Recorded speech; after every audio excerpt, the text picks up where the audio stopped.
Chingue. ¿Y vos? ¿Está bien también?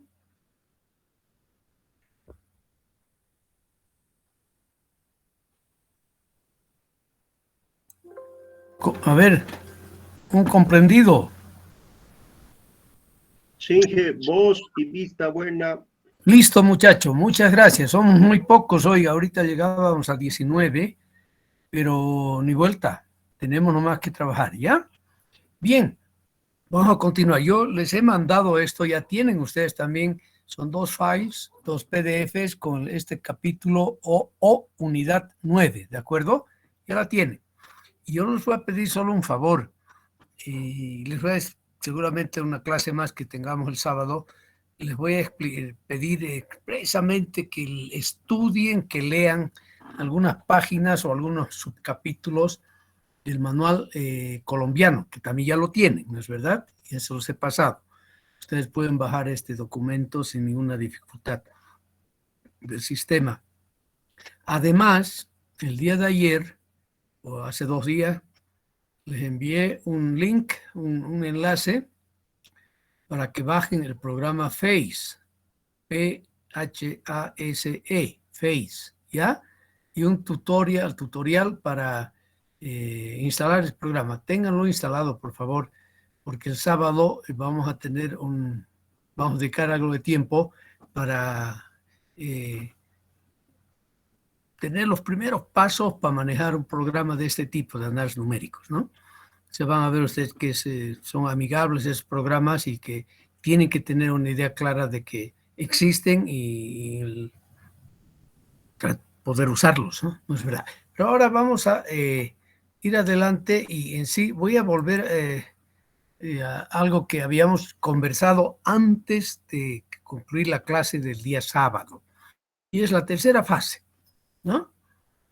Y la tercera fase, para toda obra geotécnica, es bien importante, porque es esa comprobación en obra, que lo hacemos durante la construcción, bueno, y después ya durante la operación, que ya es el dueño de la obra que explota, que opera la obra, quien tiene que hacer los controles y las mediciones, ¿no es verdad? Para nosotros siempre es muy importante la comprobación en obra, y eso significa que tenemos que instrumentar la obra. Tenemos que colocar, de eso vamos a charlar un poco ahora, algunas secciones de control. Tenemos 3 clases de secciones de control donde vamos a medir básicamente desplazamientos, ¿ya? Que son deformaciones, si quieren ustedes, en forma absoluta, y también esfuerzos como tal, ¿ya?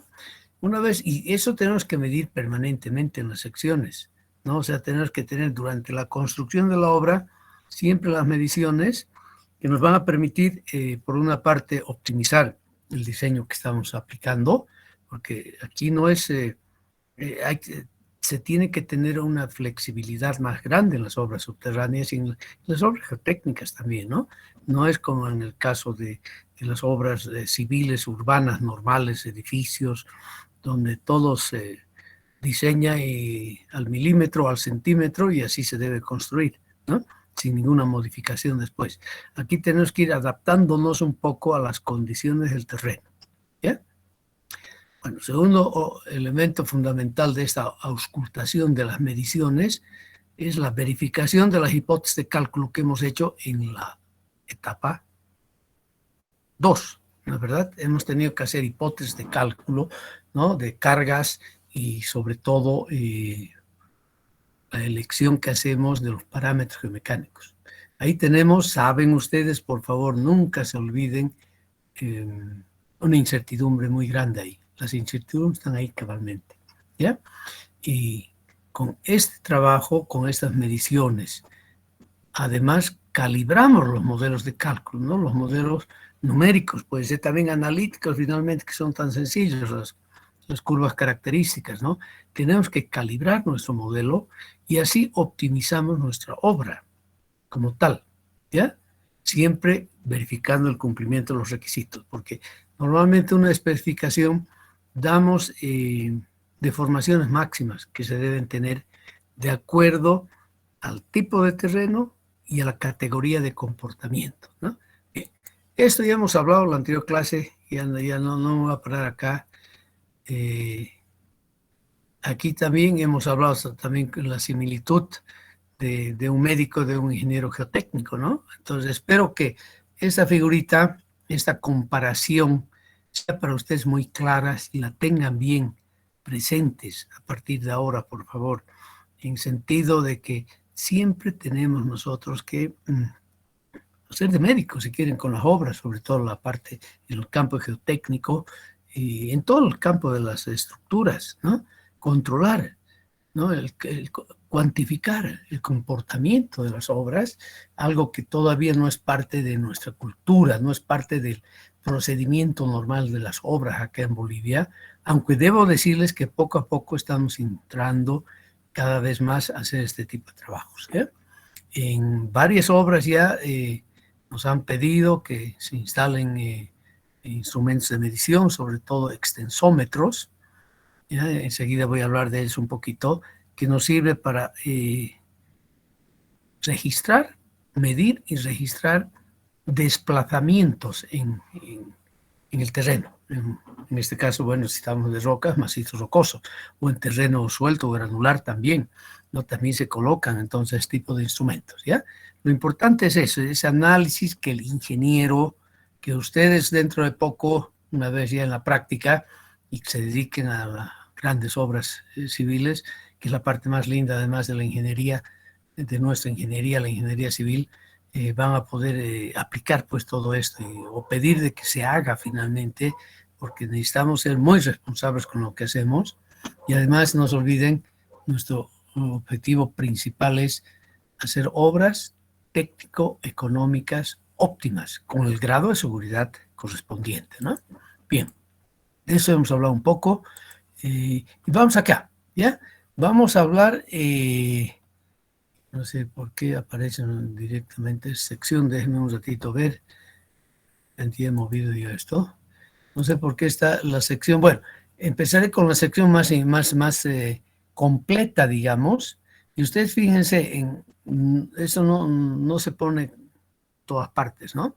Sino en algunos lugares donde el ingeniero decide que se debe medir más como tal. Y si ustedes se fijan, que tenemos muchos puntos para medir. Aquí está la lista de lo que tenemos que colocar. Aquí colocamos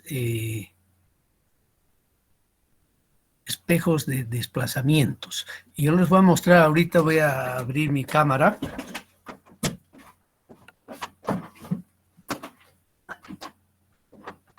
Esto no aparece normalmente en las... pues voy a tratar de abrir un rato mi cámara, ¿ya? Para poder mostrarles. ¿De acuerdo? Bueno, entonces yo les estoy mostrando aquí cabalmente, ustedes han hecho topografía, ¿no es verdad? Bien, y son estos pequeños espejos que hacemos, porque hacemos las mediciones en el túnel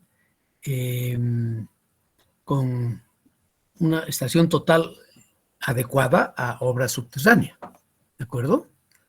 No sé, aquí no me deja ver bien esto, aquí alguien ha entrado y Vascope. Fíjense, es una pieza, ¿ya?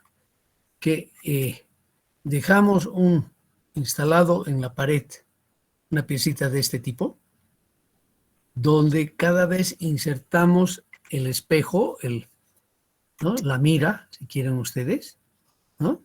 De tal manera de que ustedes puedan, con su estación total adecuada para trabajo en obras subterráneas, medir deformaciones absolutas, desplazamientos absolutos de ciertos puntos de la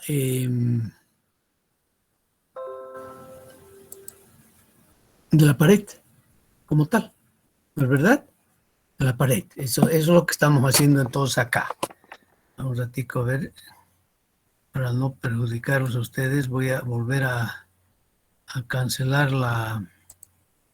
a cerrar la cámara para que no se distraigan. ¿Ya? Entonces es lo que hacemos.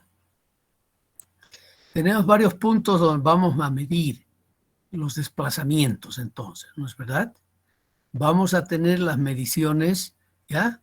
En los pernos de anclaje. Aquí tenemos que poner celdas de presión que me van a permitir medir, registrar la fuerza que se va desarrollando en los pernos de anclaje. Y aquí, fíjense ustedes, es una sección completa que usamos un par de secciones de ese tipo completas en un túnel. Es difícil predecir y decir voy a poner cada 200 metros o cada 100 metros. Esta sección principal de medición, que la llaman la sección 3, se la coloca allá donde sabemos que podemos tener problemas, porque hay un macizo rocoso incompetente y tenemos esfuerzos iniciales bastante altos. Seguida vamos a ver un poquito más de un extensómetro. Con un extensómetro, que es un barreno, hace una perforación, introducimos aquí una barrita de acero que la fijamos firmemente en este punto. Y hacemos de que cualquier movimiento que se tenga aquí en el punto E, lo podamos medir y registrar aquí en la pared del sostenimiento. ¿De acuerdo? O sea, es simplemente, esta barrita no tiene ningún tipo de esfuerzo, se tiene que mover libremente. Entonces, el desplazamiento que se pueda tener en este punto y en esta dirección, o sea, no podemos medir un desplazamiento absoluto, lo vamos a registrar aquí. ¿Ya? Y aquí ponemos el dispositivo, ahora ya electrónico, antes lo hacíamos a mano, ¿no? Para poder saber cómo se están desplazando, cuál es la componente del desplazamiento de este punto aquí o de este punto aquí en función del tiempo. Lo vamos a hacer. ¿Ya? Próximo grupo. Vamos a medir aquí deformaciones unitarias, strain meters. ¿Ya? Vamos a medir deformaciones. Y si suponemos, por ejemplo, que este hormigón es un hormigón con comportamiento lineal, ¿no? Entre deformación unitaria y esfuerzo, vamos a calcular los esfuerzos. Pero no solamente hacemos eso. El último grupo de instrumentos son las celdas de presión, donde normalmente vamos a colocar algunas celdas de presión para medir, registrar las presiones de contacto normales aquí al sostenimiento, al revestimiento, y también vamos a colocar, en algunos casos, celdas para medir las fuerzas de compresión en el sostenimiento, o sea, en el hormigón proyectado que se ha aplicado como parte del sostenimiento y revestimiento. O sea, este es entonces toda la paleta de instrumentos que instalamos en una obra. Normalmente siempre me dicen acá, pero ¿para qué? ¿Qué se necesita? ¿Qué es caro? Que no vamos a gastar plata en eso, pero ¿y qué es necesario? ¿No es verdad? Tenemos que aprender y la universidad sería la encargada de seguir trabajando e investigando para que tengamos más seguridad en los procedimientos que tenemos en Bolivia de cálculo y de evaluación de la seguridad de una obra como esta, ¿ya? Bien, pero les he mostrado la sección principal, donde están todos los instrumentos. Sin embargo, vamos a distinguir en sí tres clases. Esta era la sección 3 que la llamo, o sea, la más completa. Y vamos a hablar primero de una sección tipo, que es lo que llamamos convergencia, donde colocamos aquí unos pernos especiales pequeños. Son 5 normalmente, colocamos, uno en la clave, 2 aquí donde empiezan las paredes, o sea, los hastiales, y la parte inferior de los hastiales, ¿ya? Son los puntos que me van a ayudar a medir la distancia entre cada uno de estos puntos. Vamos a interpretar eso y vamos a usar esa información como datos del proceso de deformación del conjunto sostenimiento macizo rocoso como tal. Esa sección, estos puntos de medición, los colocamos cada 20 a 30 metros y en cualquier otro lugar de interés, ¿no? Pero por regla general los ponemos cada 25 a 30 metros. Y no cuesta nada colocar. Ahorita tengo seguramente un par de imágenes que les voy a mostrar ahorita, y van a poder ver que es una cosa sencilla. Tenemos una cinta especial para medir, que les voy a mostrar. O sea, las secciones normales de medición que hay que colocar rutinariamente en un túnel, ¿ya? Son para hacer lo que llamamos las medidas de convergencia. O sea, aquí no estoy midiendo un desplazamiento absoluto, ¿no? Porque lo que voy a hacer, voy a medir cada vez que sea necesario, al principio una vez al día, después cada 3 días, después cada semana, y al final si veo que todo está en orden y se mueve muy poco, cada mes. Vamos a ir midiendo las distancias entre los diferentes puntos. Por ejemplo, un L1, L2, un L2, L3 y así sucesivamente. Y vamos a analizar esta información para ver cómo se está comportando el túnel. Es un pernito sencillo, pernito de sujeción que hacemos, ¿ya? Que no es muy largo, son 60 centímetros. O sea, hay que perforar aquí, evidentemente, ¿no? Tenemos aquí, y puede ser, a decir verdad, una barra también de refuerzo, que es lo que estamos haciendo ahora aquí en Bolivia, porque nos sale mucho más barato, ¿no? Donde con la tarraja hacemos una rosca, ¿de acuerdo? Y soldamos aquí una arandela, donde va a venir el instrumento, que es una cinta invar, que llamamos, o sea que es independiente de la temperatura, y la tesamos con una fuerza constante para medir cabalmente la distancia entre un punto y otro punto. O sea, son estos los pernos de sujeción que usamos, y como hay mucho polvo, mucha basura en la construcción, ¿no? Y se va a ir depositando polvo y qué sé yo, siempre tenemos una tapita roscada de plástico, ¿no? Entonces, esta parte siempre está protegida, incluyendo la argolla, con una tapa de protección de este tipo que la vamos a mantener aquí en su lugar cuando se realiza el trabajo y se está construyendo y se está avanzando con el túnel. Y para las mediciones simplemente sacamos esta tapita y la volvemos a poner después, ¿no? Entonces, lo que vamos a medir, ojo, y eso es bien importante, espero que este concepto les quede un poco claro, ¿ya? No medimos todo el desplazamiento, toda la convergencia, todo lo que se va a mover un punto aquí en el terreno, lo medimos solamente desde el punto donde colocamos la estación, ¿la verdad? Que está por detrás del frente de trabajo. Aquí está el frente de trabajo, nosotros estamos por detrás. O sea que solamente logramos registrar una partecita de esa curva, que no es muy grande, ¿no? Y todo eso tenemos que analizar y sabemos que sí existen otras deformaciones que las vamos a asumir. No vamos a hablar más de eso ahora, hay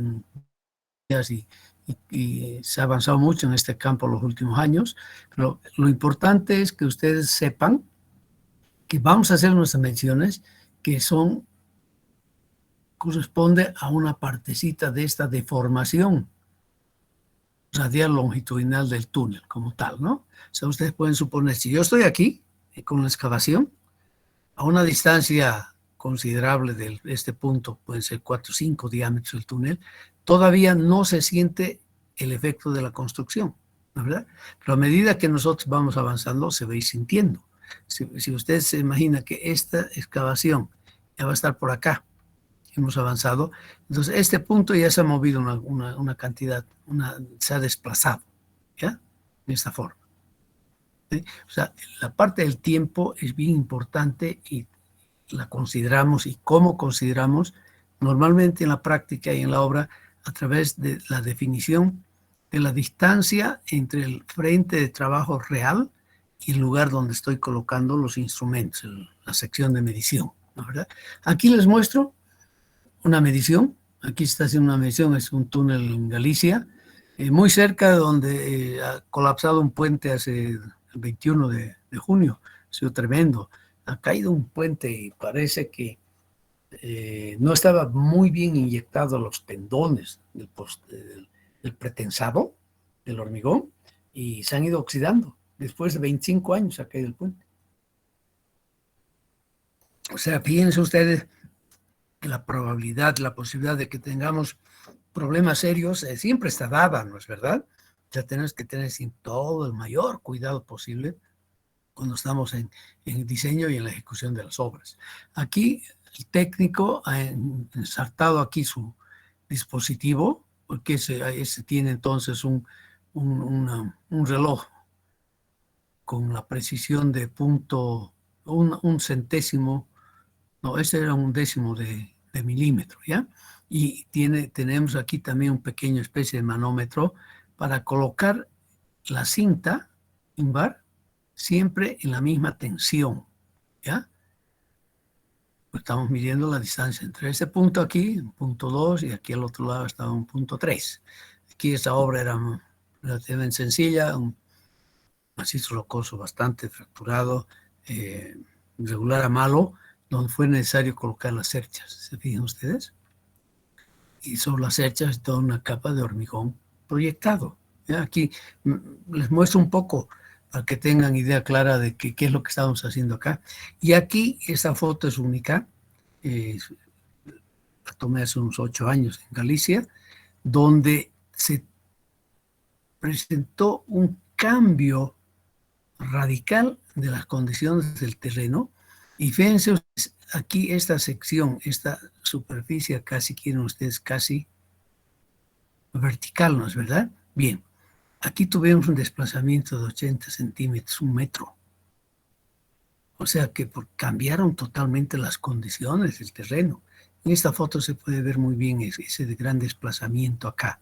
Esta pared que ven ustedes acá, inicialmente coincidía con el plano que están formando estas otras cerchas del terreno. ¿Ven? O sea, por eso, en una obra de este tipo, la supervisión, la presencia del ingeniero, sobre todo de la supervisión y del contratista, tiene que ser prácticamente permanente. Por eso es que tenemos que hacer todo el mapeo necesario cada vez que avanzamos con el túnel.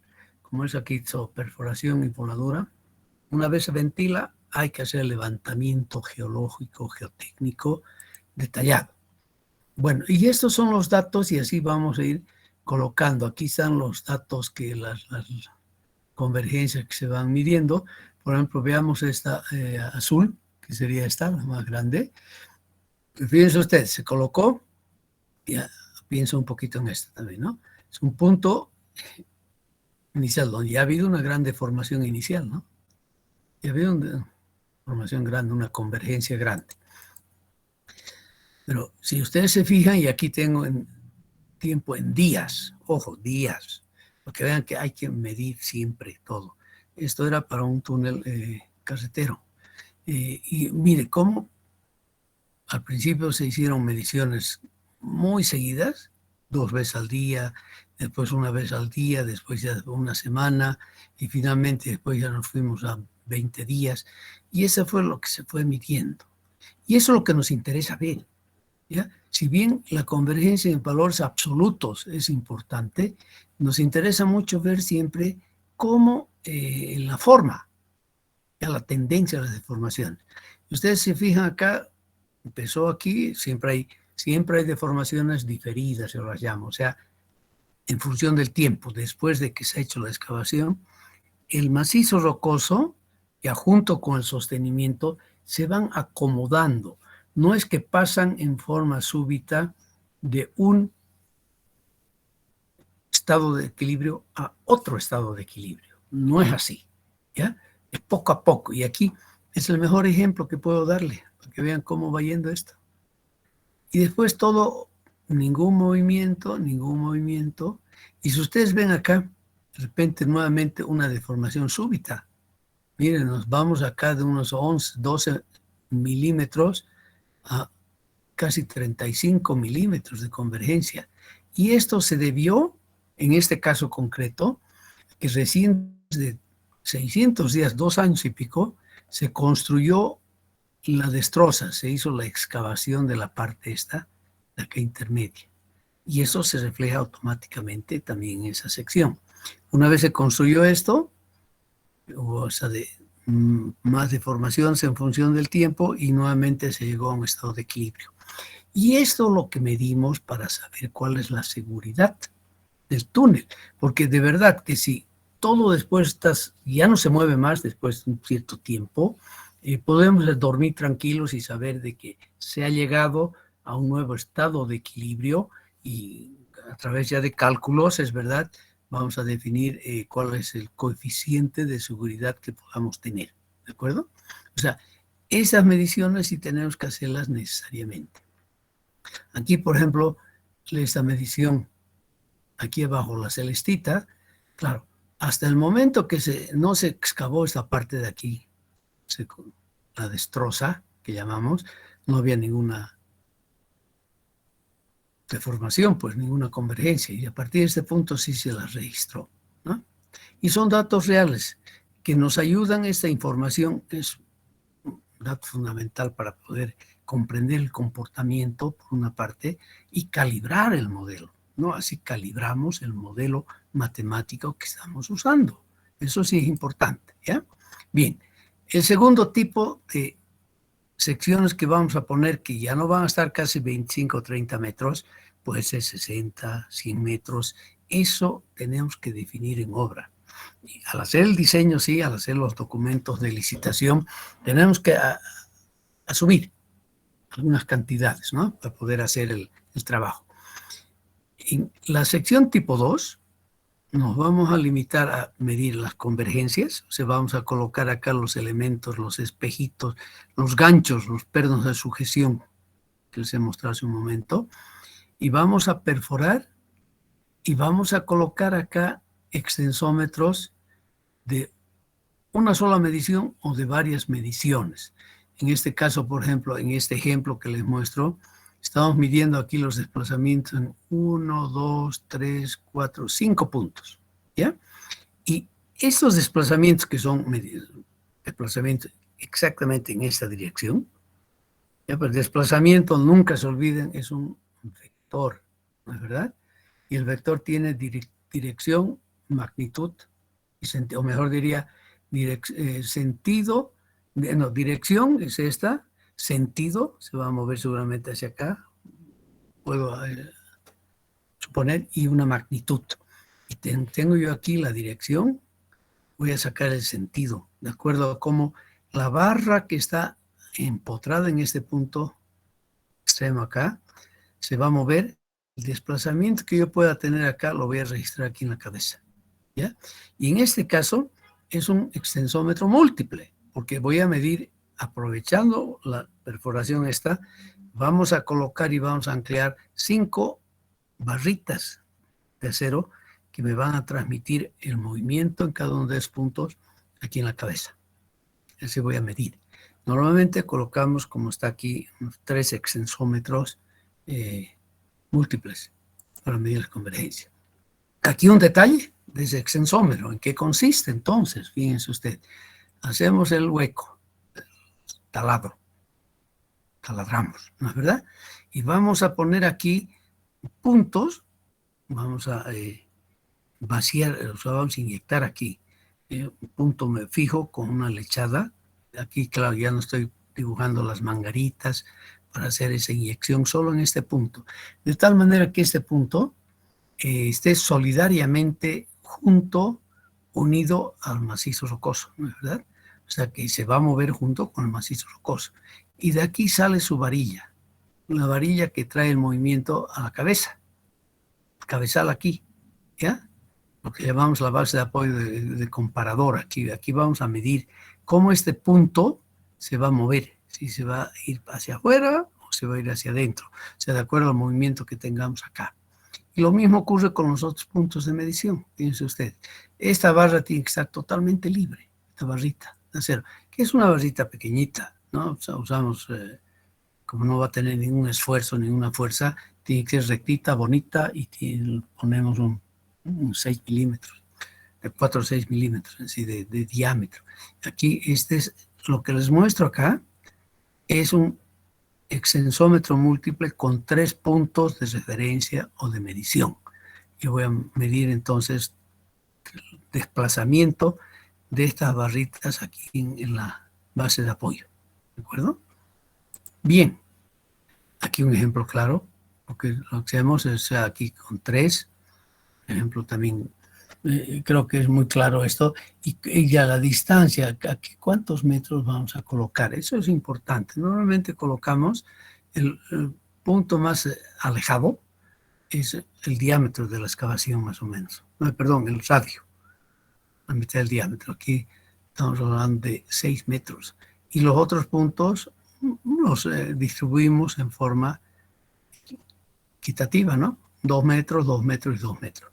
Esta información y esta información y esta información que obtenemos nos es muy valiosa para calibrar nuestro modelo, sobre todo para calibrar muy bien los parámetros geomecánicos de deformación. ¿Cuáles son esos? Si suponemos que el macizo es homogéneo e isótropo, va a ser entonces el módulo de deformación, que a veces lo llamamos módulo elástico, si quieren ustedes, y Poisson. Normalmente el coeficiente de Poisson no tiene un impacto muy grande en el comportamiento, ¿ya? Entonces, lo principal es entonces, y nos vamos a eso, es a buscar y encontrar bien el coeficiente de deformación del macizo rocoso. Y es la forma experimental, si quieren ustedes, además de poder encontrar. Ojo, suponiendo de que el material, el terreno se está comportando en forma lineal, ¿no? No necesariamente elástica, pero en forma lineal. Bien, esas son las mediciones óptimas que sí estamos haciendo ahora y que se debe hacer. No hemos hecho hasta ahorita ninguna en el país. Lamentablemente, la estación total especial que necesitamos es cara.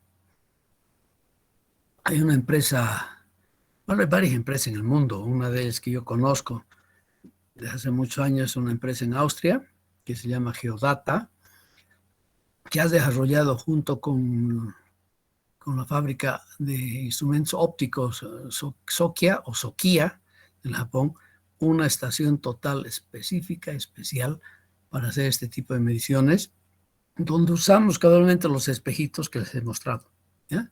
Los colocamos. Normalmente, más de una vez, a veces los dejamos los espejitos en su lugar, pero a veces se los retira, no hay ningún problema, los volvemos a colocar cuando se va a hacer la medición. Cuando hacemos una medición óptica de los desplazamientos, que es una medición absoluta, es importante, ya no es relativa. Cómo se mueve realmente un punto determinado, aquí en la clave, y aquí en las paredes, por ejemplo, como estoy mostrándoles aquí. Y este instrumento usa rayos láser, eso sabemos que es el que rebota en los espejitos. Mire, podemos ir hasta 140 metros hacia un lado, incluso 250 metros hacia el otro, ¿no? O sea, con el instrumento. Pero tampoco podemos estar permanentemente midiendo, porque sería entorpecer el trabajo de excavación que se tiene que hacer, ¿no? Bien, si nosotros hacemos eso, mediciones ópticas, claro, vamos a tener datos mucho más completos. Y aquí, por ejemplo, de este punto 1, y ojo, siempre usamos este tipo de colores, ¿ya? Por ejemplo, es el punto rojito, en esta hastial está el punto verdecito y aquí tengo el punto celestito. Y fíjense, bueno, y aquí tengo el punto, no, como es azul, aquí el celeste y aquí el magenta, ¿no? Y fíjense, en función del tiempo se van registrando los puntos partiendo de 1, 0, que no sabemos lo que ha habido antes, pero ya desde el momento que hemos medido, estamos registrando estos desplazamientos y van a ser absolutos, ¿no? Aquí los vamos a colocar. Y tengo que conocer además el sentido de ese desplazamiento. Y esta información es la que tenemos y la que se va examinando y cuidando siempre para saber si el túnel va a converger poco a poco hacia un equilibrio o no. Aquí iba muy bien. La primera, evidentemente aquí se excavó la segunda parte, ¿ya? Y así se ven entonces cómo las intervenciones que hacemos se reflejan en los desplazamientos que se están midiendo como tal, ¿no? Grosso modo, entonces lo que tenemos es diferentes puntos en la pared del túnel y vamos a ir midiendo exactamente cómo se están desplazando en el espacio, ¿no? ¿Ya? Y aquí es una proyección en plano vertical, pero también tiene el vector de deformación, de desplazamiento de todos esos puntos es espacial, O sea, va a tener 3 componentes, X y Z. Aquí sí usamos el sistema cartesiano para resolver los problemas, ¿no? Bien, en las celdas, en la celda 3, os digo, en la sección de medición 3, la mostré aquí hace un momento, sí vamos a colocar entonces las celdas de presión. Ahí se colocan las celdas de presión. Y fijan ustedes, un par de lugares no podemos poner en todas partes, pero nos van a permitir entonces, sobre todo, saber cuál es la magnitud de los esfuerzos realmente de equilibrio, o sea, el esfuerzo que el terreno está ejerciendo sobre el sostenimiento, que va a ser igual al esfuerzo que el sostenimiento está ejerciendo sobre el terreno, ¿no? Es la famosa presión de equilibrio. Y estas mediciones, tantos túneles ya que se han medido, permiten, usando esos datos, o sea, permiten verificar o darle validez a teorías sencillas como la teoría analítica de las curvas características, ¿no? O sea, son teorías sencillas, lo que hemos visto en este curso con ustedes, que sí están verificadas como tal. Si se fijan ustedes claramente, podemos usar una celda total y todo esto con cuerdas vibrantes. A Dios no les voy a hablar más de esto, es la técnica desde hace unos 15, 20 años que se usa en muchos aparatos donde unas cuerdas que están colocadas a una tensión determinada van a cambiar la frecuencia de vibración en función de la fuerza que se ejerce sobre ellas. Entonces, al ejercer esa fuerza cambia no tanto la amplitud como la frecuencia, que es lo que podemos captar nosotros. Todos esos instrumentos tienen que estar debidamente conectados y van a la caja de conexiones, ¿no? Aquí este es también de cuerda vibrante para medir desplazamientos. Y de este extensómetro interno yo voy a calcular los esfuerzos. O sea, aquí de hecho, aquí tratamos aquí de encontrar un esfuerzo thrust, que se llama normal en el revestimiento o en el sostenimiento, y los esfuerzos perpendiculares al sostenimiento, o sea, las paredes de excavación, ¿de acuerdo? O sea, eso sí es algo bien especial. Ustedes tienen que saber que sí debemos hacer. Yo les voy a pedir que revisen el manualito tan bonito que es el manual colombiano de túneles viales, por favor, en su capítulo respectivo sobre la parte de instrumentación, ¿ya? Revisen un poco más ese manualito, les ruego. Bien, aparte de hacer la auscultación, etcétera, la parte de todo eso que es bien civil, un túnel, sobre todo carretero, tiene también su obra fina, llamémosla así ya, obra fina, que se compone de diferentes elementos, ¿no es verdad? Y un elemento fundamental, un componente, perdón, fundamental es el sistema de drenaje. En la montaña, dentro del macizo, siempre vamos a tener agua. Es muy poco probable que no tengamos nada de agua, a no ser que estemos en un lugar bien somero, como la foto que les he mostrado con la cinta Invar, donde no había agua, una belleza. Entonces ahí vamos a prever sistemas de drenaje, ¿no es verdad? En este caso, hemos mejorado así, ¿verdad?, este diseño inicial que usábamos hasta hace 10 años aquí en Bolivia, donde colocábamos 2 tubos de drenaje, ¿ya?, para recoger las aguas que están moviéndose en macizo rocoso y tenemos que tratar de que nunca lleguen ni a la plataforma de rodaje y tampoco esté goteando en la estructura, ¿no es verdad? El hormigón proyectado es casi semi-impermeable, de una permeabilidad muy baja, 10 a la 9, 10 a la menos 10. O sea, puede haber incluso en algunos lugares algo de manchitas de humedad, ¿no? Pero en general todo lo demás llega hasta acá y de aquí evacuamos esas aguas hacia afuera, ¿ya? Ese es el sistema de drenaje normal, o sea, de aguas subterráneas, si quieren ustedes, ¿no? Y aparte de ese sistema, siempre vamos a tener otro sistema, que se lo estoy mostrando acá, ¿ya?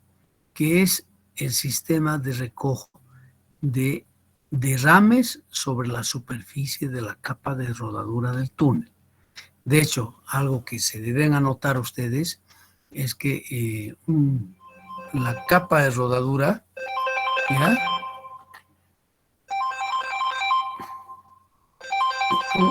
Un momento, por favor. Entonces, tenemos aquí un sistema especial, ¿ya? Y les decía, no se me olviden nunca que la capa de rodadura de un túnel tiene una pendiente hacia un solo lado, hacia aquel lado donde está dispuesto el sistema de evacuación, de drenaje de cualquier sustancia que pueda ser vertida sobre la plataforma. ¿De acuerdo? Aquí, y normalmente usamos un 2%. ¿No está claro aquí, no? Ya, es un sistema muy especial donde no hay sumideros como tal, ¿no? Aquí todavía usamos, aquí no hay casi sumideros, ¿no es verdad? ¿Por qué? Porque no es para recolectar cosas que caen aquí en la plataforma o gotean el túnel, sino sobre todo porque esas aguas también las vamos a sacar por acá. Es para controlar las aguas subterráneas como tal, ¿no? De hecho, aquí tengo entonces aquí un tubo perforado, en este caso usamos unos 30 centímetros y un filtro no compactado aquí. Vamos a colocar, ¿no? Y normalmente en todos los túneles tenemos unas losas de hormigón acá, ¿no? Losas de hormigón corta, de tal manera de que controlemos las aguas subterráneas del túnel, mantenerlo seco en la medida de lo posible. Ese sistema es para la evacuación de los derrames y sobre todo sustancias peligrosas que podamos tener. Por eso es un dispositivo con cortinas llamadas rompejuegos como tal, ¿no? Bueno, aquí simplemente les muestro un detalle de lo que hacemos y cómo se diseña y se ve la parte inferior del túnel, donde vamos a tener aquí las aceras, lo que yo la franja de emergencia y las aceras, walkway, ¿no? O sea, la acera para que la gente se pueda mover, normalmente 0.8 metros, y aquí una serie de tubos, ductos, donde va a moverse todos los cables, y hay mucho cable en un túnel, ¿no? Por si acaso, porque hay diferentes sistemas, ¿no? ¿Verdad? Sistemas de iluminación, sistemas de ventilación, sistemas de iluminación de emergencia, sistema de medición temprana. O sea, tenemos que prever conductos para hacer que se muevan todos los, eh, los cables como tal. Pues no vamos a colocar cables ahí con un clavito en las paredes, ¿no? Eso sería feísimo, ¿no? Eso significa que hemos improvisado totalmente el diseño como tal. Y aquí nuevamente les muestro un detalle un poquito más grande y el detalle de esto los voy a mostrar acá. No, tengo una lámina para mostrarles y colocamos cámaras de inspección, ¿ya? En este caso, si bien no tenemos aquí bocatomas o tormentas, si quieren ustedes, pero sí siempre vamos a colocar cámaras de inspección, en este caso cada 50 metros, más o menos, ¿ya? Lo mismo acá tenemos una cámara rompejuego y cada 50 metros vamos a colocar todo el dispositivo necesario para el control y mantenimiento de estos dos tubos que tenemos acá, ¿no es verdad? El superior y el inferior, como tal. Aquí nuevamente un detallito, pongo simplemente un detallito para que se vea, tenga una mejor idea de todo lo que necesitamos. Y aquí he incluido un poco también espesor, normalmente usamos 25 centímetros, aquí prácticamente ya casi ni calculamos porque es un macizo rocoso acá, en una excavación, usamos un material granular que es la base, que si lo compactamos, ¿no es verdad? Y aquí siempre vamos a impermeabilizar la losa, o sea, el pavimento rígido, la losa de rodadura, y vamos a colocar siempre una lámina de polietileno, ¿ya? Que nos va a dividir muy claro el pavimento rígido con material drenante como tal, ¿ya? Bueno, y aquí les muestro un poco lo que tenemos enseguida les muestro un poquito más un detalle de todo este sistema que tenemos, donde aquí ya no tenemos bocatoma, porque es continuo, es una ranura que está aquí y está a lo largo de todo el túnel, ¿no es verdad? Y así hay que tener cuidado. ¿Y por qué hacemos eso? Porque si hay un derrame aquí, sobre todo una sustancia inflamable, una sustancia que puede ser perjudicial, entonces tenemos que captarla lo más rápido posible y sacarla, ¿no? Por eso también está pendiente de 2%. Están viendo ustedes. Y este es el sistema que tenemos para hacer el romper. Son elementos prefabricados que usamos. Aquí esta ranura la toma de todas estas aguas, ¿ya? Y estas tomas, este es la tapa simplemente, ¿no? Eso va conectado aquí a estas cámaras especiales que tenemos. Y aquí tenemos, de hecho, ya todo este dispositivo, ¿ya? Donde cae aquí el fluido ese, se llena esta cámara un poco, aquí hay un vertedor, si quieren ustedes, cae para abajo. Y se llena también este vertedor que va a estar conectado al tubo inferior mayor, ¿de acuerdo? De tal manera de que se evita de que si hay incendio o es una sustancia inflamable, no siga, no sí, entre en combustión en los tubos de drenaje que tenemos para esas sustancias, ¿ya? Bien, aquí nuevamente un ejemplo, entonces les pongo aquí para que tengan una buena idea de las pequeñas dimensiones. Y aquí anoten, por favor, yo debería cambiar esto. Las últimas investigaciones que han hecho, pienso que han sido hasta los últimos 5 años o más, no, así hasta el año 2000, porque salió una modificación de normas, y sobre todo de normas francesas, donde nos dicen que no debemos usar esta gradita de 10 centímetros entre el pavimento rígido y la acera. Nos dicen, hagan que esto sea a la misma altura, ¿ya? Totalmente a la misma altura, porque han demostrado de que estos pequeños 10 centímetros, que no es mucho, ya es problema de que un conductor que por alguna razón tiene alguna avería, algún problema, y llega a chocar aquí, pueda perder el control del vehículo, ¿ya? Y eso genera directamente un túnel donde no hay espacio, un choque en serie y muchos problemas, ¿no? Entonces nos piden ahora que no usemos, o sea, eso no está actualizado, que no usemos esta gradita de 10 centímetros, sino sí colocar aquí elementos claros, rugosos, que le diga al conductor de que está saliéndose de la capa de rodadura, ¿no? O sea, muy rugoso, ¿no? Y para eso usamos material sintético, ¿no?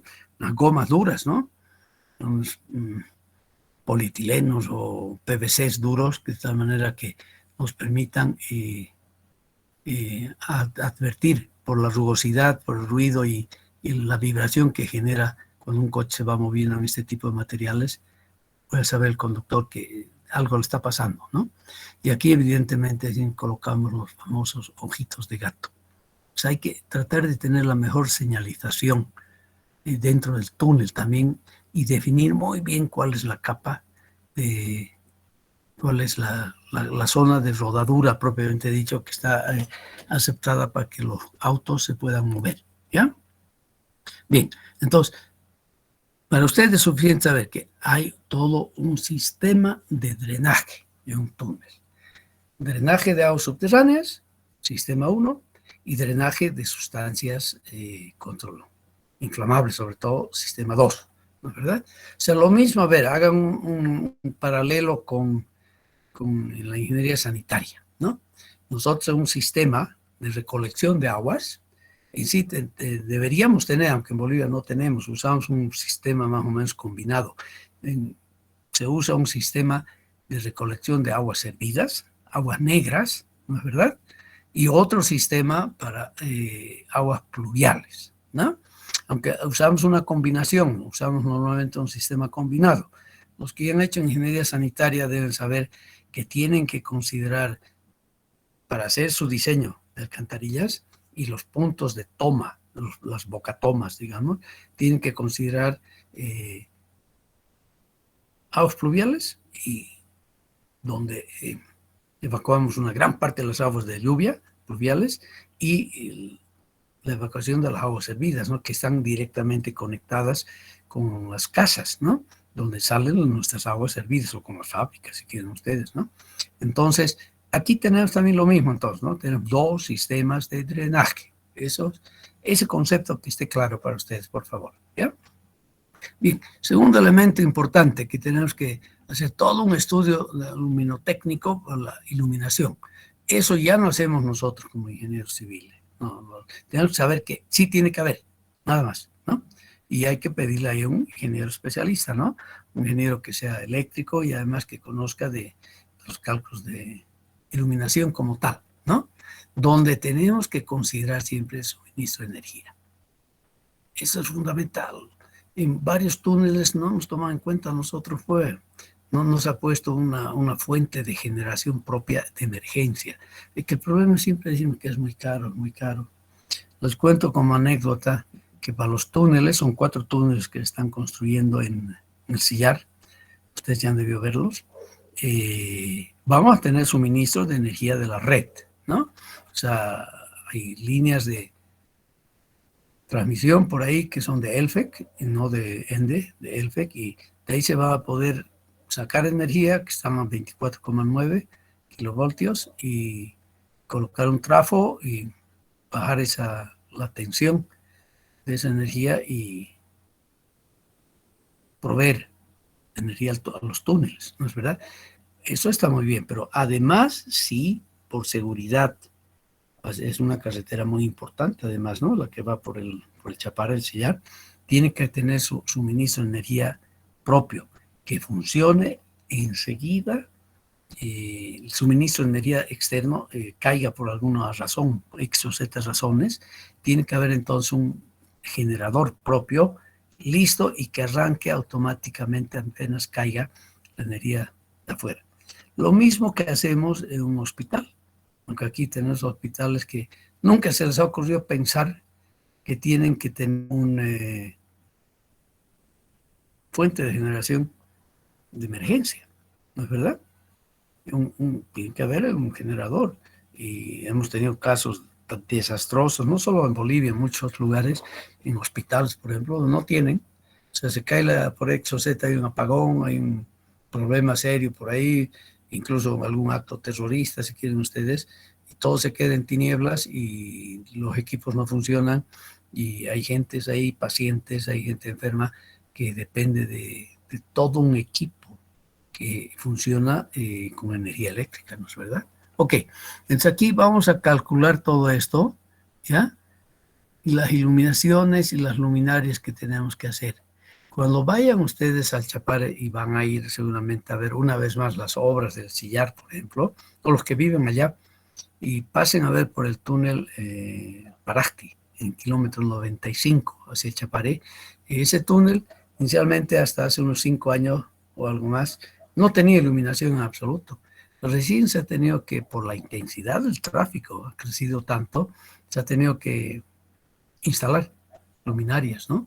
Que tienen que ser muy bien calculadas y tienen que ver mucho con, bueno, todo el dimensionamiento que se hace de la potencia de las luminarias, la distancia que tienen que tener para que esta plataforma esté muy bien iluminada.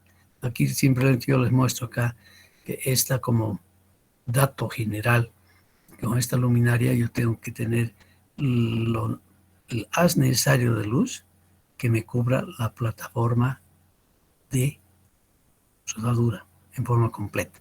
Esto se ha simplificado mucho en los últimos años porque tenemos los famosos focos LED, ¿no? Que son de baja potencia, buena iluminación, o sea, nos permite regular mucho mejor entonces la iluminación como tal, ¿ya? Tercer elemento ahora que tenemos que pensar como parte de la obra fina de un túnel, es la ventilación. Hablemos no solamente de la ventilación externa acá, ¿no? Con estos ventiladores especiales que están colocados ahí encima. Esto no hemos colocado tampoco en el túnel Paracti, por ejemplo, ¿no? Los ventiladores, que son aquellos que nos van a ayudar a eliminar, a remover rápidamente los gases de combustión de todo lo que circula aquí en el túnel, ¿ya? Y sacarlos hacia afuera. O sea, van girando y se los coloca a una distancia determinada, de tal manera de que a una velocidad determinada también giran, ¿verdad? Van absorbiendo aquí aires contaminados y los van llevando hacia los portales con una presión determinada para que salga eso adelante. Tenemos, por otra parte, cuando hacemos un cálculo de ventilación, que es un trabajo largo también, y yo he hecho solo un par de veces nomás, y después he dicho, no, que sea el especialista que haga, no, zapatero a tus zapatos. Claro que podemos hacer como ingenieros, tenemos los principios básicos, ¿no?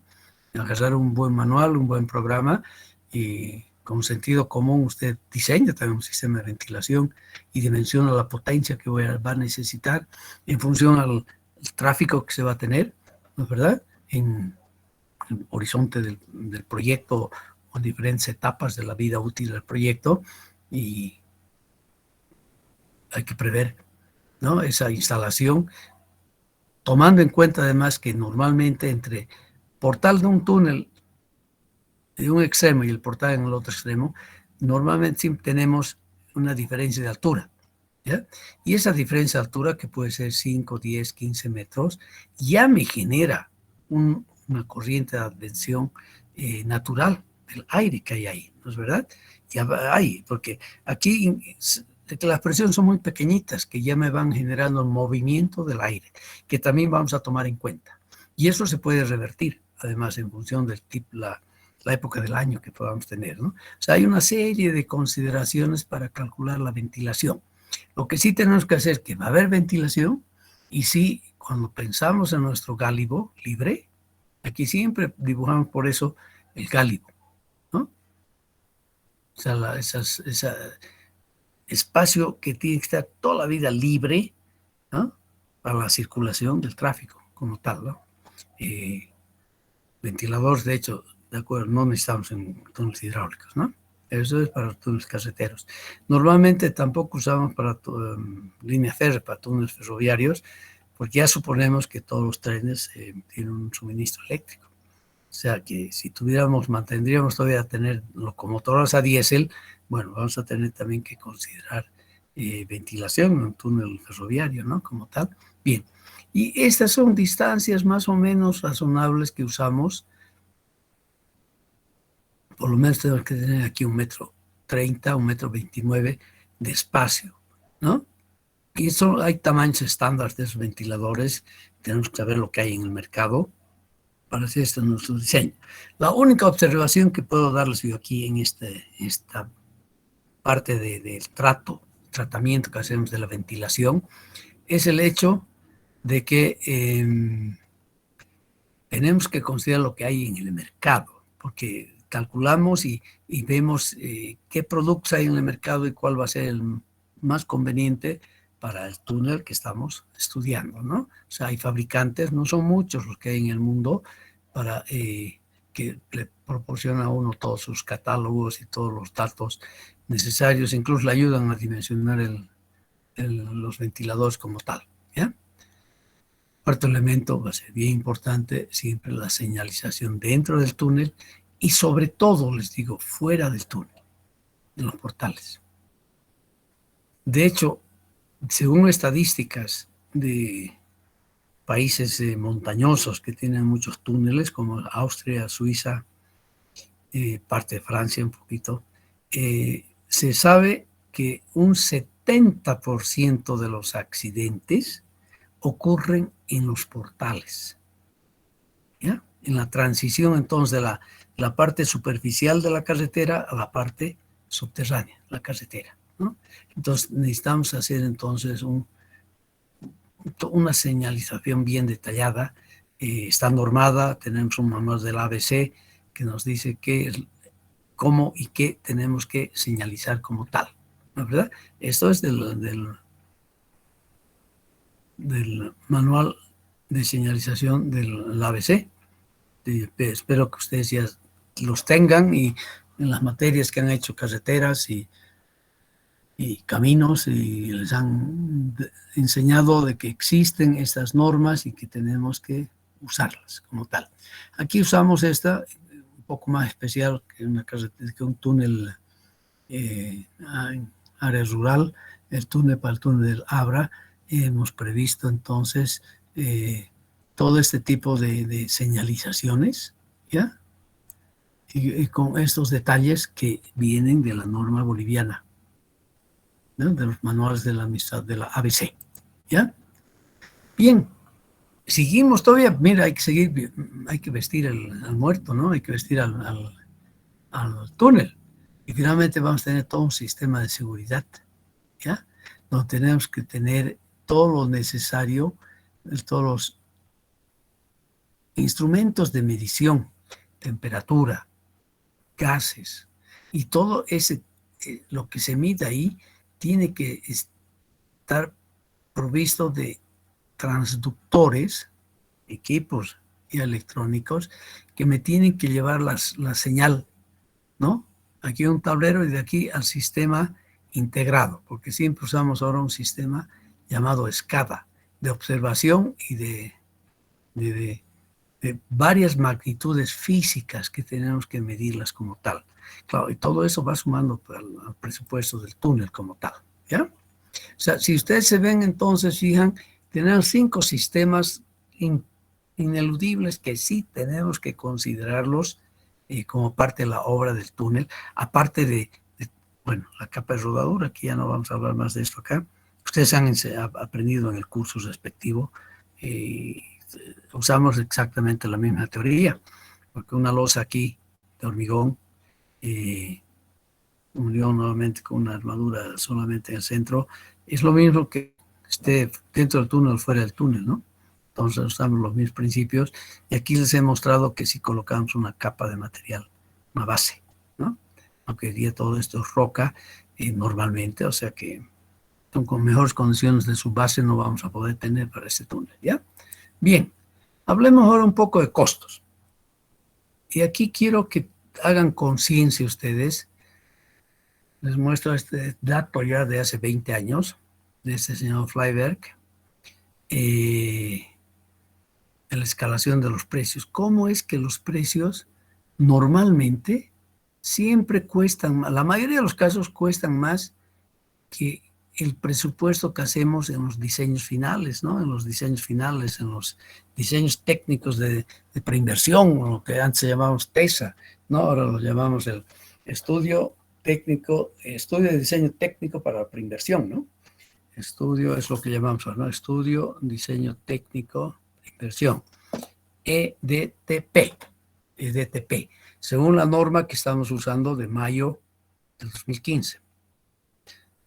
En Bolivia ahorita consideramos que solamente tenemos 2 etapas principales de un proyecto, ¿no? El informe técnico de condiciones previas, que es una especie de prefactibilidad, el ITCP. Ahí es donde se tiene que demostrar que la obra es necesaria, que la obra va a ser rentable, que la sociedad necesita la obra, que todos los aspectos ambientales, sociales, económicos, bueno, y técnicos también son cumplidos, ¿no? Eso significa, por ejemplo, tener, de hecho, ya convenios de aceptación de la gente propietaria del terreno o comunidades por donde va a pasar un camino, por ejemplo, una carretera, ¿no? Tiene que estar todo zanjado y resuelto para pasar después al estudio del diseño mismo, ¿no? El estudio técnico, el diseño técnico de preinversión ya lo llaman. Son 2 etapas más que hacemos en Bolivia. Bueno, al acabar esa etapa, vamos a tener un precio de la obra, ¿ya? Bueno, pues resulta que esos precios de la obra normalmente, y en el mundo entero, son datos del mundo entero. Enseguida les voy a mostrar cómo se desglosan esas obras de transporte, ¿ya? El transporte de infraestructura general de transportes. Fíjense, desde hace más de 100 años, la mayoría de los proyectos siempre han sido más caros, han costado más que lo que se había estimado con los diseños finales como tal. Una minoría son los que han costado menos, si quieren ustedes. Y no es que la gente se ha robado la plata, ¿no? o que han puesto un sobreprecio y se llevaron a la plata y están muy felices ahora con todo ese dinero en las Bahamas. Simplemente que nos muestra que tenemos en todo lo que es transportes e infraestructura, son puentes, son viaductos, son túneles, son carreteras mismas, tenemos mucha incertidumbre que se va manifestando y tenemos que ir introduciendo muchos cambios en los diseños. Fíjense ustedes, este desglose que se hace ya de hace 10 años, mire, el tiempo pasa rápido. Esta señora Cantarelli ha trabajado en el mundo entero como parte de una tesis doctoral, ha considerado muchos proyectos, ¿ya? Y ha visto que carreteras, ¿ya?, han tenido un sobreprecio promedio. O sea, sobreprecio es simplemente, consideremos que es el precio, lo que ha costado más respecto a la estimación del diseño final, ¿de acuerdo?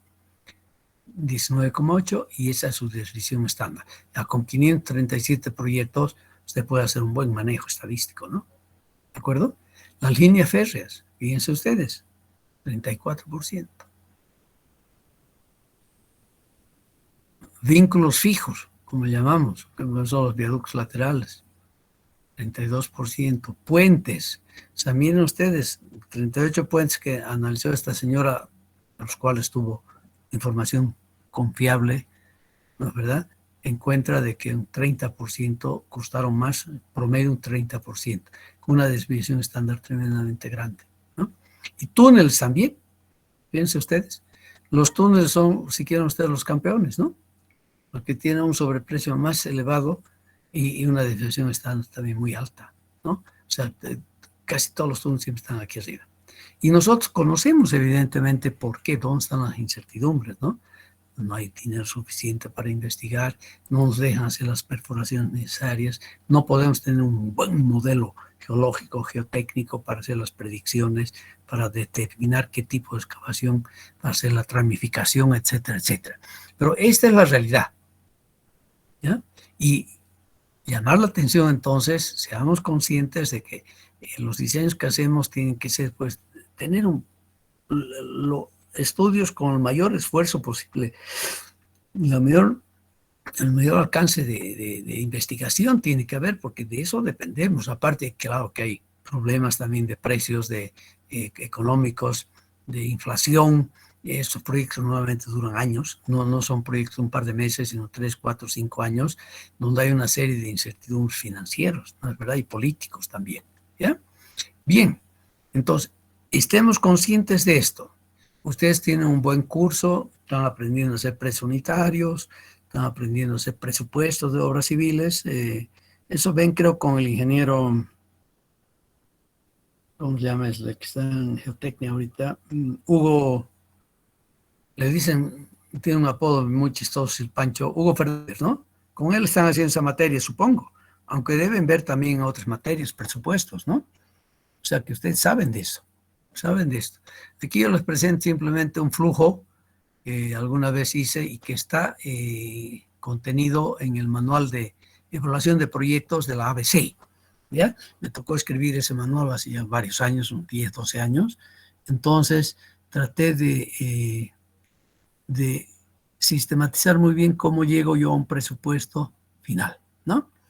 Y de hecho, una vez hemos hecho estudios, diseños y hemos tomado en cuenta siempre los procesos constructivos. Es algo bien importante, les digo, cuando hacemos un diseño de una obra civil, siempre van a tener en cuenta, por favor, cómo van a hacer la obra, cómo estamos pensando que se va a hacer la obra, porque eso me define mucho, ¿no? Y me va a definir incluso la forma de dimensionar, de pensar en la idealización de la obra, etcétera, etcétera, ¿ya? Bien. Todos los estudios técnicos, ingenierías que están básicamente en nuestras manos como ingenieros civiles, y lógico, otras especialidades van a estar aquí también, hacemos la definición de partidas, ¿no? Son los ítems que llamamos. Y estos ítems les han tenido que enseñar a ustedes, básicamente, tienen estos componentes, ¿no es verdad? Tengo primero que saber el equipo de trabajo, lo que es la mano de obra, y tengo que saber cuánto va a costar, los rendimientos, etcétera, etcétera. Es la parte más sensible, aquí es muy sensible, que depende de la experiencia de cada uno de los contratistas, de los que están trabajando, ¿no? Y cuánto cuesta la maquinaria, su hora de maquinaria, el rendimiento de su maquinaria. Precios básicos, un poco más sencillo, podemos hacer todo un trabajo aquí de mercadeo, ir a suministradores para preguntarles cuánto va a costar los materiales, los que alquilan tienen maquinaria propia, tienen que tener todo esto, una buena estadística del costo de su maquinaria y la mano de obra, que va a depender de la zona. Yo les digo ahora, por ejemplo, que estamos nomás en crisis después de la pandemia, muchos problemas que hay. En algunos lugares, hasta antes de la pandemia, estaban el jornalero de un ayudante, de un peón, digamos así, estaba en 120, 140 bolivianos. Ahorita me dicen que eso ha caído drásticamente y no está más de 70 bolivianos día. Miren ustedes, o sea, y depende de la zona también. Áreas remotas, claro que la mano de obra hace más cara, porque la gente quiere ir a trabajar, de acuerdo, pero va a pedir que tener una mejor remuneración, porque el trabajo va a ser certificado. Si nos vamos sobre todo al trópico, lugares malsanos, si quieren ustedes, con muchos bichos y qué sé yo, va a ir cambiando. O sea, de hecho, aquí tenemos que hacer un montón de trabajo para tener buenas bases para calcular bien después finalmente el precio unitario. Y esto ya me justifica un poco por qué siempre tenemos normalmente sobreprecios, ¿no es verdad? Las cantidades no es mucho problema. Una vez hemos hecho un buen diseño y hacemos una buena cubicación y vamos a definir muy bien las cantidades. No se olviden que cuando definimos una partida estamos definiendo también directamente su unidad. Es fundamental, ¿no es verdad? Bien, y un cuarto grupo, que es lo que entra como multiplicando, es los gastos indirectos que hay que tomar en cuenta, ¿no? Los contratistas son muy buenos para estimar todo esto, ¿no? Lo que es la dirección técnica de obra, hay que simular muy bien la construcción, cuántos ingenieros voy a necesitar, cuántos capataces, cuántos peones, cuántos armadores, cuántos encofradores, etcétera, etcétera, etcétera, administradores, quién va a manejar el taller, manejo de campamentos, la alimentación, con todos sus gastos que significan iluminación, gastos médicos, proyectos grandes, me piden incluso tener una posta sanitaria, hasta un hospitalito a veces, ¿no? O sea, todo eso tenemos que simular, pensar muy bien, simular muy bien entonces qué proyecto vamos a hacer. En el caso de túneles es lo mismo, ¿no? La administración, impuestos y utilidades. Y establecer aquí también las utilidades, saber calcular muy bien los impuestos. Yo les digo, ya hace años tuvimos un gran problema con el primer contrato de construcción del túnel de trasvase de Misicuni. El contratista agarró, el proponente, hizo todo su análisis de costos, llegó a una suma. Y a esa suma le sumó los impuestos, IVA, y era 13%, ¿no? Y le puso, pónganse que llegó a 100, ¿ya? Más 13, 113. Pero el señor se olvidó que el 13% no es del neto, sino del bruto.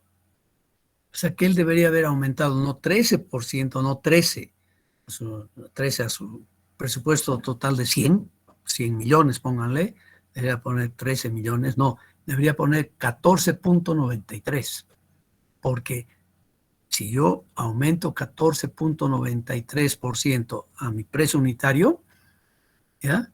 Voy a tener que el IVA del 13% es evidentemente del precio total, no del precio unitario, ¿de acuerdo? Se equivocó un montón, pues, hubo muchos problemas en ese sentido. Una vez hemos hecho todo ese trabajo que es endemoniado, porque a veces obras muy grandes que tienen muchos ítems, ¿no? Fácilmente un túnel puede tener unos 150, 200 ítems, ¿no? Entre grandes y chicos. Son 4 o 5 que son dominantes, es verdad. Tenemos que pensar muy bien los rendimientos, que es lo más crítico, ¿sí? Para después juntar todo esto y tener mi precio unitario. Una vez he calculado el precio unitario de cada una de las partidas o de los ítems, bueno, voy a multiplicar por las mediciones, volúmenes, para tener mi presupuesto final. ¿De acuerdo? O sea, toda esa es la secuencia que tenemos que hacer. Eso es bien delicado. Hay pocos ingenieros, les digo honestamente, que saben hacer muy bien este trabajo. Y ustedes deberían tener más, no sé, deberían reforzar la formación de ustedes en este campo porque es fundamental, ¿no? En la construcción de obras, sobre todo que son obras que financia el Estado, ¿no? Para mejorar las condiciones de vida de su sociedad. O sea, si yo hablo matemáticamente, lo que estamos haciendo es simplemente esto, ¿no? De un costo básico, ¿ya? Determinístico, donde estamos tomando en cuenta la sumatoria de las cantidades por los precios unitarios, ¿no? Con n ítems. Y a esta sumatoria nosotros les añadimos los coeficientes que corresponden a los gastos indirectos, que son multiplicandos, ¿no?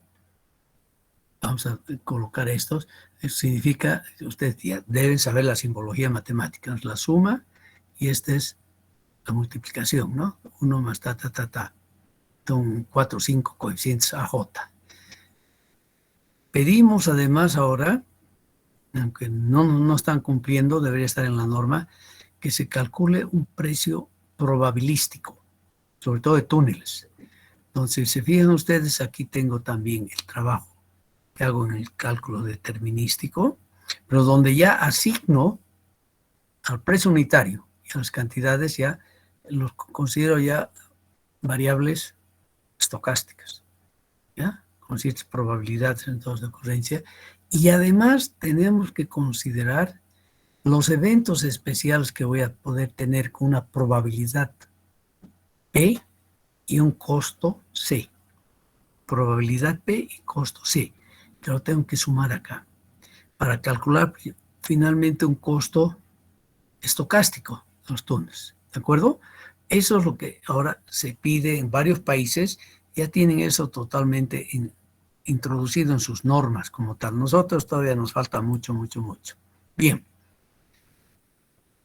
Hemos visto que hay una gran incertidumbre, ¿no es verdad? Y de hecho, vuelvo aquí un ratito, fíjense ustedes, y aquí también, ¿no? Los túneles, incertidumbre muy grande, que tiene muchos orígenes. Uno de ellos es evidentemente la tramificación que hemos hecho. Ahora, acuérdense un poquito, hemos hablado que tenemos normalmente 5 tipos de excavación, que tienen precios diferentes, precios unitarios por metro lineal de túnel muy diferente. Tipo 1, para un túnel de un ancho de 960, 10 metros, tiene fácilmente un costo de 7, 8 mil dólares, digamos, ¿ya? A ver, 10 mil ahora. No he hecho últimamente costos. Y el tipo 5 fácilmente puede estar en 25 mil, 30 mil dólares.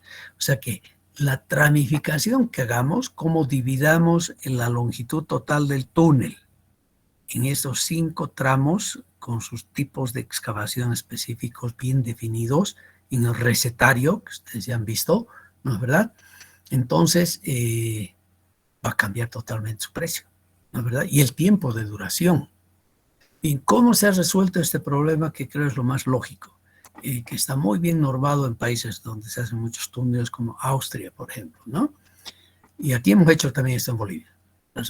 El contratista, de acuerdo a su experiencia, sí tiene que darme un rendimiento promedio diario para cada tipo de excavación. O sea, se le dice, vamos a tener este tipo de excavación, caracterizado por un RMR de mayor de 60, entre 50 y 60, 45, 50, etcétera, etcétera. Y él, de acuerdo a su experiencia, me dice cuántos metros va a poder excavar en ese tipo de macizo rocoso, que va a ser finalmente determinado, verificado a medida que se va excavando el túnel. ¿De acuerdo? Ya. O sea que eso me define. Ese es un dato contractual. Tipo 1 dice, yo voy a avanzar 10 metros al día. Tipo 2, 7. Tipo 3, 5. Tipo 4, 2. Tipo 5, 1 metro al día. Ok, esto es contractual. Se fija y igual que un precio unitario en un contrato no se lo mueve. ¿Ya? Totalmente contractual. Bien. Usando estos datos ya contractuales definidos en la propuesta por los proponentes, usted, claro, al hacer su presupuesto también tiene que asumir, ¿no? ¿Verdad? Tiene que hacer todo su cálculo necesario, ¿ya? Calculamos el tiempo teórico de excavación, que va a ser igual simplemente a la longitud de los tramos, o sea, y varía de aquí de 1, ve, aquí debería haber puesto 1 y 5. De 1 a 5 son 5 tipos que estamos considerando. A las longitudes tipo 1 dividido entre su avance diario. Y voy a tener entonces finalmente aquí tiempos parciales para cada los tramos del tipo de excavación, que sumándolos me da el tiempo total teórico de excavación. ¿Sí?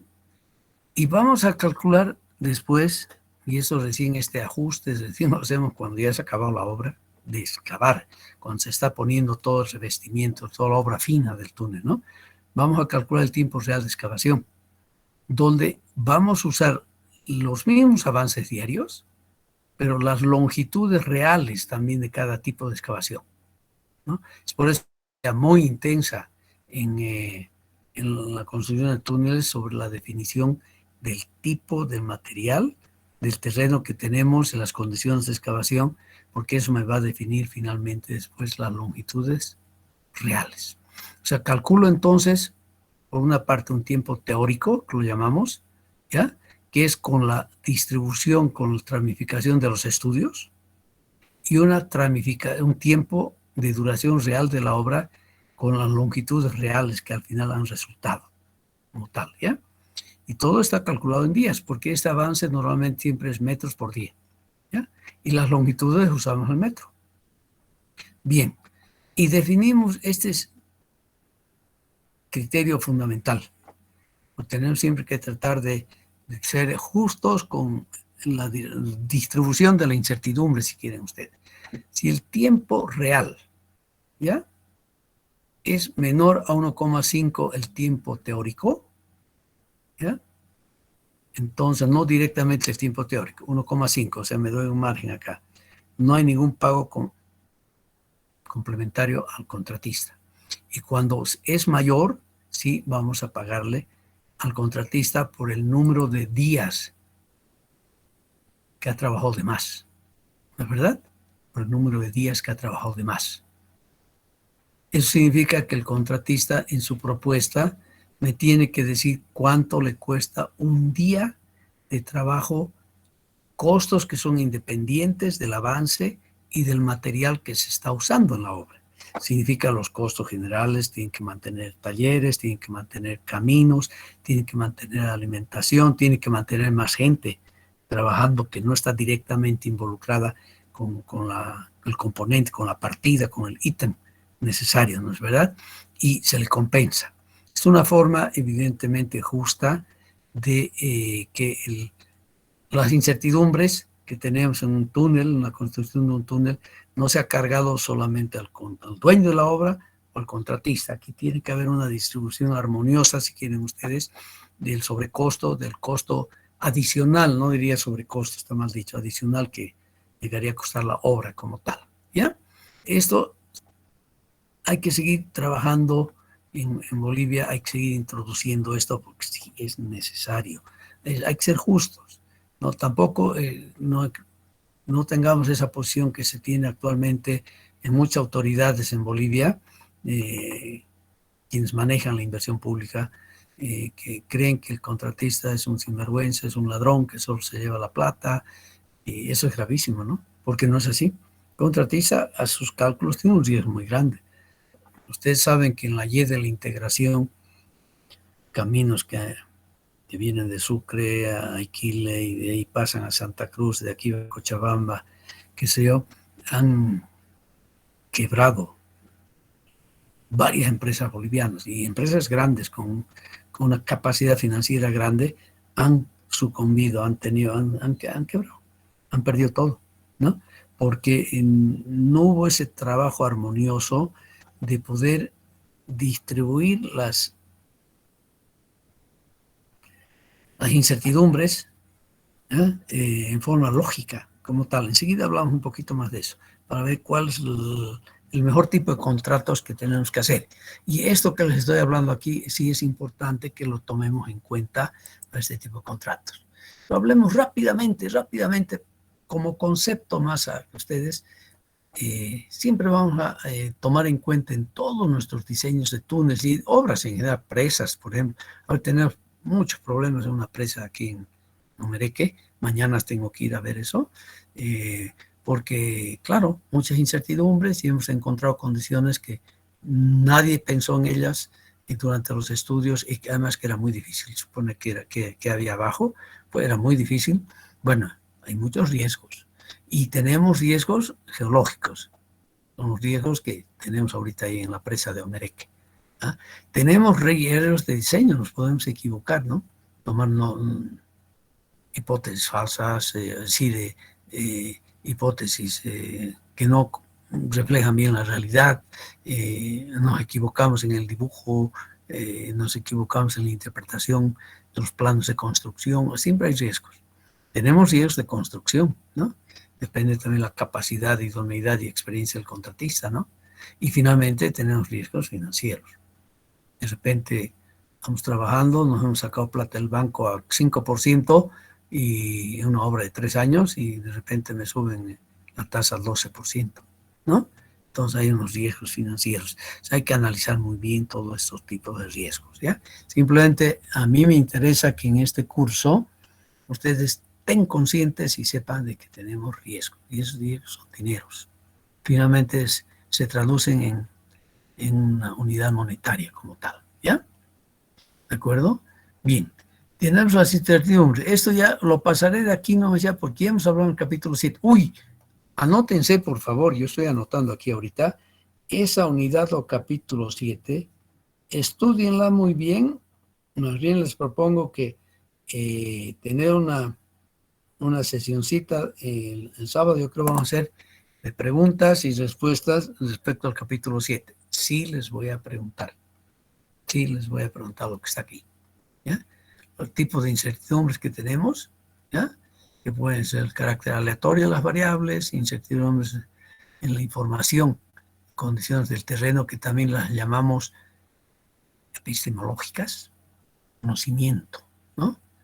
El grado de aleatoriedad random, difusas. O sea, aquí tenemos incertidumbres aleatorias, estadísticas, estocásticas, incertidumbres de conocimiento, epistemológicas, y bueno, aunque aquí las tengo las epistemológicas, ¿no? Y tenemos después las incertidumbres que vienen de los riesgos, de poca experiencia del contratista, poca experiencia del diseñista, etcétera, etcétera, ¿no? Y definimos ese tipo de incertidumbres finalmente que nos van a permitir manejar todo en su conjunto estadísticamente, ¿ya? Para sacar finalmente el riesgo. Y el riesgo no es nada más finalmente que la sumatoria del producto, la probabilidad de que ocurra algo y el costo que causaría esa amenaza, porque son amenazas, ¿ya? Y vamos a tomar en cuenta eso para los cálculos también, ¿ya? Y claro, hay niveles que nos permiten aceptar riesgos. Cuando son muy bajos los vamos a aceptar sin ningún problema. Hay todo un rango que son tolerables, ¿ya? Sobre todo si podemos reducir los riesgos, ¿ya? Y donde la inversión que se requiere es desproporcionada con respecto al beneficio, ¿ah? Entonces tenemos que analizar cada caso. De hecho, cuando tenemos que hablar de la filosofía de los diseños, no se olviden, por favor, que siempre tenemos que considerar los riesgos desde el inicio de que tenemos una obra. Y vamos a tratar de investigar, adoptar criterios de diseño siempre con el objetivo principal de reducir estos riesgos, o sea, reducir las amenazas que va a haber y tomarlas en cuenta en nuestros diseños. Eso es bien importante, ¿no es verdad? O sea, aquí no podemos ser como los ingenieros norteamericanos, ingenieros de verificación de la lista. Yo los llamo checking list. Sí, hecho. No saben lo que están haciendo, pero han hecho, porque han usado una norma. Y dice, pero yo he usado la norma, pero no han usado el análisis, no han usado el juicio crítico del ingeniero para hacer esas cosas. Eso está mal, ¿ya? Bueno, en resumen, entonces, para cualquier precio de un túnel, nosotros vamos a tener aquí una función de densidad, probabilidades del precio que va a tener ese túnel y del tiempo de duración, ¿no? Bueno, aquí está, no, esta es la integración, aquí está, ¿no? La probabilidad acumulada, ¿no? Y el precio que va a tener esta obra. De hecho, les estoy mostrando lo que hicimos acá para el túnel Abra, ¿no? En sus precios. Hicimos un pequeño análisis de este tipo para demostrar a la alcaldía que si bien estábamos hablando de un costo, ese costo tenía una probabilidad solo del 50%, que podía costar más. De hecho, el túnel de Labra costó mucho más, costó 35% más el precio inicial promedio que habíamos estimado, porque se lo hizo sin ningún tipo de supervisión. Y eso es malo, malísimo. Una obra de este tipo nunca puede estar hecha sin supervisión, ¿no? Porque no hay quien represente el interés del dueño. Y el contratista, evidentemente, está ahí para tratar de optimizar su utilidad como tal. ¿Ya? Este dicho que pongo aquí es bien importante. No existe proyecto libre de riesgos. Todos los proyectos tienen riesgos. Y estos riesgos, evidentemente, los podemos gestionar, hacer toda una gerencia, los podemos minimizar, los podemos compartir, podemos transferir a otro lugar, a otra dependencia, y los podemos aceptar. Pero, por favor, nunca tenemos que ignorar. O sea, siempre pensemos en que necesitamos nosotros considerar los riesgos que vamos a tener. Y hemos visto los riesgos, es simplemente una probabilidad por un costo. Y ese costo, aquí, eso debo decirles, depende de la magnitud de la amenaza. Y la probabilidad que estoy usando aquí es la amenaza de que ocurra, ¿no es verdad? Eso sí tenemos que tomar en cuenta siempre. ¿Ya? Bien, rápidamente, un cronograma de una obra subterránea, sobre todo, que es una obra lineal, la presentamos siempre en este tipo de gráficos, donde que está la distancia, que serían las progresivas, digamos, del túnel, y aquí el tiempo necesario. Nos voy a tener los diferentes rendimientos, que es ese ABI que hemos visto anteriormente, ¿no es verdad? Y claro, vamos a ir avanzando y vamos a graficar todo esto de acuerdo a la tramificación que hemos podido hacer para la calota y para la destroza. Aquí les muestro un caso real, que es el túnel de Kenayata, en el camino La Paz-Caranavi, que pudimos ver, ¿no es verdad? O sea, vamos a presentar siempre el cronograma de una obra de este tipo, que es lineal, un túnel, por ejemplo, la progresiva y los tiempos como tal, ¿no es verdad? Bueno, y yo tengo mi estudio y después cada día o cada semana voy dibujando, voy actualizando esto para ver si estoy yendo de acuerdo a lo previsto o me estoy separando mucho, me estoy adelantando, me estoy retrasando. Normalmente nos retrasamos y tenemos entonces que meter más gente, meter más equipo, que aquí es muy difícil porque frente de trabajo es bien limitado, ¿no es verdad? No es como una carretera que me falta mucho tiempo y yo hago dos frentes de trabajo más o tres, ¿no es verdad? Aquí en túneles no podemos hacer eso.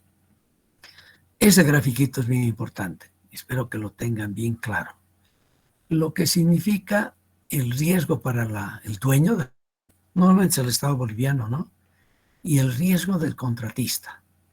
Cuando hacemos un proyecto llave en mano, ¿ya? El riesgo asumimos que es cero para nosotros y 100% para el contratista. Cuando es llave en mano, le decimos al contratista que haga su diseño, que construye, y nosotros nos dedicamos solamente a controlar bien, sí, tener los diseños para estar de acuerdo, pero la calidad de la obra. Ya. El costo total del proyecto en este caso es el más grande. O sea, cualquier obra llave en mano cuesta mucho más de lo que costaría lo ideal, que es trabajar con precios unitarios, ¿no? Y ese sobreprecio en el mundo entero se lo estima que es un 30%. Claro, más cómodo para la administración, menos dolor de cabeza, todo lo que sea, pero estamos pagando mucho más plata por el proyecto. Y lamentablemente en los últimos años hemos optado por hacer muchos proyectos llave en mano, que no está bien, porque estamos despilfarrando la plata para mí, estamos pagando mucho más por un proyecto, cuando que si haríamos directamente con precios unitarios, tenemos el precio más bajo de la obra al final, ¿no es verdad? Bien, y el otro extremo, veamos aquí abajo. Cuando el 100% del riesgo lo tiene el dueño de la obra, que es el Estado, así, ¿verdad? Y cero riesgo para el contratista, la obra también me sale más cara, ¿no es verdad? O sea, lo ideal para nosotros, en resumidas, es tener un precio, un contrato con precios unitarios y cantidades realmente medidas, como tal. Donde vamos a tener una buena supervisión, un buen control de la obra, donde vamos a controlar calidad, sin duda, y cantidad, ¿no? Y vamos a pagar exactamente lo que corresponde, se acabó. Eso es el mejor modus operandi, el mejor contrato que podamos tener nosotros acá. Finalmente, Estito, cuando tenemos una organización de ejecución de un túnel, ¿ya? Tenemos el cliente, aquí ABC, por ejemplo, o ENDE como tal, ¿no es verdad? Bien, este cliente va a tener su representante, que es la supervisión del campo, ¿sí? Va a tener aquí el supervisor, ¿no? Que está viendo que el contratista haga bien su trabajo como tal, ¿ya? Y esta supervisión tiene que tener necesariamente todos sus especialistas, ¿ya? Geólogos, geotecnistas, ¿ya? Y además la parte del consultor de diseño como tal. Algo que no hacemos aquí en Bolivia, lamentablemente, para optimizar cabalmente el precio de la obra, es siempre tener un consultor revisor independiente que vaya y asesore y que vea qué está haciendo la supervisión. Y últimamente les digo, proyectos he podido participar, las supervisiones están bien débiles, muy débiles, porque el Estado paga muy poco por este servicio. Entonces, hay muchas empresas y muchos profesionales que ya no quieren prestar esos servicios con la experiencia que tienen, porque la escala, digamos, de pago que se tiene de honorarios no es interesante para ellos. Y muchos, evidentemente, se han ido al país incluso, ¿no? Se dedican a hacer otra cosa, prefieren vender empanadas y hacer salteñas que dedicarse a la ingeniería o tener su tienda donde compran y venden cosas, ¿no? Y siempre va a haber problemas acá entre el cliente y el contratista como tal. Entonces hay que prever un comité de solución de controversias. Alguien tiene que haber que diga, bueno, aquí hay problema, analiza muy bien, gente con mucha experiencia, y dice finalmente una especie de pequeño fiscalía, digamos, o jueces del problema donde deciden claramente cómo se zanja el proyecto. No hay proyecto grande que no tenga una serie de dificultades de este orden, donde tenemos que llegar siempre a un arbitraje. Es básicamente lo que estamos hablando aquí, ¿no? El arbitraje como tal. Bien, y hasta aquí vamos a llegar con esto de los túneles. Ha sido un repaso rápido hoy día de todo lo que tenemos y lo que deben pensar ustedes y tenemos que considerar. Los que se dedican a geotecnia en el futuro saben que tienen un campo muy amplio de trabajo, de investigación y todavía de perfeccionamiento como tal, ¿no es verdad? Tienen que seguir trabajando y estudiando para conocer mejor las cosas. Bien, entonces yo llego hasta aquí. Nos vamos a ver entonces el día sábado, ¿ya? Ahora de costumbre, ¿de acuerdo? Yo les he mandado ya todo este material. Lean un poco, estudien, por favor. Nos voy a quedar muy agradecidos de que se preocupen un poco y que no estén con la idea peregrina de que lo mejor es copiar en la vida, ¿no? Está muy mal, está muy mal. Y ustedes están estudiando para la vida entera y lo que aprenden es un patrimonio íntegramente propio, personal, y no se olviden de eso. Ustedes están formando para ser ciudadanos de bien, ciudadanos buenos, para realizarse como personas y que hagan lo que les da satisfacción y que de paso, haciendo eso además, pueda cubrir todas las necesidades materiales que tienen en la vida, digamos, ideal, ¿no es verdad? Es lo que tienen que hacer ustedes, mis queridos estudiantes, ¿ya? Entonces nos vamos a ver el día sábado a la hora de siempre, ¿de acuerdo? Que tengan una buena noche y nos vemos y nos hablamos entonces, nos vemos el día sábado. Hasta luego, Que Iván, tengan gracias. una buena noche y cualquier cosa, estudien pues un poco, que ustedes, ¿verdad? Que yo sé que tienen muchas cosas que hacer, que tienen que optimizar su tiempo, que tienen que ser bien ordenaditos, tienen que organizar su tiempo al máximo, seguir adelante y si tienen 6 materias en el semestre, vencer las 6, ¿no? Y no botar la toalla como muchos hacen, sino y aprender de verdad. Yo creo que eso es fundamental, no para sacar un 51 en una materia, ¿no? Sino para saber, conocer, y eso les va a abrir las puertas hacia el éxito, sin duda, de eso yo estoy seguro, ¿no? Ok, buenas noches entonces a todos, nos vemos el sábado.